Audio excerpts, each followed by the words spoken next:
ইয়াসিন ওয়াল কুরআনিল হাকীম। ইয়াসিন, বিজ্ঞানময় কোরআনের কসম।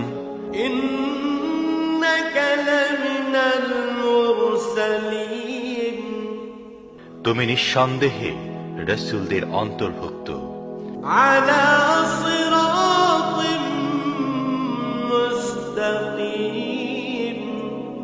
সরল সোজা পথ অবলম্বনকারী। তানজিলাল আজিজির রাহিম, এবং এ কোরআন প্রবল পরাক্রমশালী ও করুণাময় সত্তার পক্ষ থেকে নাজিলকৃত।